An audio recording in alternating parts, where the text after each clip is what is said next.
Hi dears, welcome back. അപ്പോൾ ഒരു കുഞ്ഞുവാവുള്ള, അതായത് ഒരു 4 മാസം പ്രായമുള്ള ഒരു കുഞ്ഞുവാവയൊക്കെ ഉള്ള ഒരു അമ്മയുടെ കുറച്ച് സമയം, അതായത് രാവിലത്തെ കുറച്ച് റൊട്ടീൻ എങ്ങനെയാണെന്ന് നോക്കാവേ. എൻ്റെ റൊട്ടീൻ ഇവൻ എണീക്കുന്ന അനുസരിച്ച് മാറും കേട്ടോ. അപ്പോൾ രാവിലെ എണീച്ച് കുറച്ച് നേരം ഡയപ്പറൊക്കെ മാറ്റിയിട്ട് ഫ്രീ ആയിട്ട് കിടന്ന് കളിച്ചതിന് ശേഷം ഞാനൊന്ന് വെറ്റ് വൈപ്സ് കൊണ്ട് തുടച്ചിട്ടൊക്കെ ഡയപ്പർ ഇട്ട് കൊടുക്കും. എന്നൊന്നും ഇടാതെ കളിക്കുമ്പോഴേ കുറച്ച് പ്രാവശ്യമൊക്കെ ചൂച്ചു ഒഴിക്കും കേട്ടോ. അപ്പോഴത്തേക്ക് അത് കഴിഞ്ഞതിന് ശേഷം ഞാൻ ഡയപ്പർ ഇട്ട് കൊടുക്കാറുണ്ട്. എന്നാൽ പിന്നെ ഉറങ്ങാൻ കിടക്കുമ്പോഴത്തേക്കും കുറച്ച് ശൂശു വയ്ക്കണമെങ്കിൽ ഉടനെ ഉണരും കേട്ടോ. പിന്നെ നേരെ ഉറങ്ങാൻ പറ്റില്ല, അതുകൊണ്ട് ഡയപ്പർ ഇട്ട് കൊടുക്കാറുണ്ട്.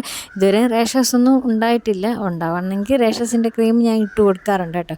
അപ്പോൾ അതൊക്കെ കഴിഞ്ഞിട്ട് തുണിയൊക്കെ ടർക്കി, അതിപ്പോൾ ഞാൻ എടുത്ത് വെച്ച ടർക്കിയാണ്, അത് എന്നെ വീണ്ടും ഇട്ട് കൊടുക്കും കേട്ടോ.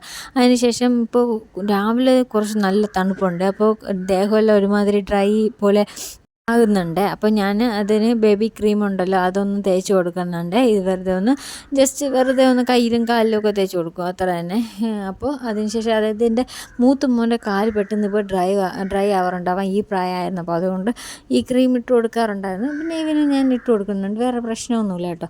അപ്പോൾ അത് ഇട്ട് കൊടുക്കണം. ഇന്നൊന്നും എപ്പോഴും ഇടാറില്ല, ഇപ്പോൾ ഈ തണുപ്പായതുകൊണ്ട് മാത്രമാണ് ഇടുന്നത്. അതൊക്കെ ഇട്ടതിന് ശേഷം ഫീഡ് ചെയ്തിട്ട് കിടത്തി ഉറക്കുക, കുറച്ച് സമയം കിടന്നുറങ്ങും. പിന്നെ ഒരു 10:30 ഒക്കെ ആകുമ്പോഴത്തേക്കും എണീക്കുമ്പോഴത്തേക്കും പിന്നെ എടുത്തുകൊണ്ട് പോയി എണ്ണ തേച്ചിട്ട് കുളിപ്പിക്കാറാണ് പതിവ്. അത് കഴിഞ്ഞ് കുളിച്ചതിന് ശേഷം വീണ്ടും ഉറങ്ങും. കുട്ടികളെല്ലാം അങ്ങനെ തന്നെ. പിന്നെ കരയുന്നതിനനുസരിച്ച് നമ്മളെ ഇതും റൊട്ടീനും മാറാറുണ്ട്, നമ്മളുടെ കഴിക്കുന്ന സമയവും ഒക്കെ മാറാറുണ്ട്.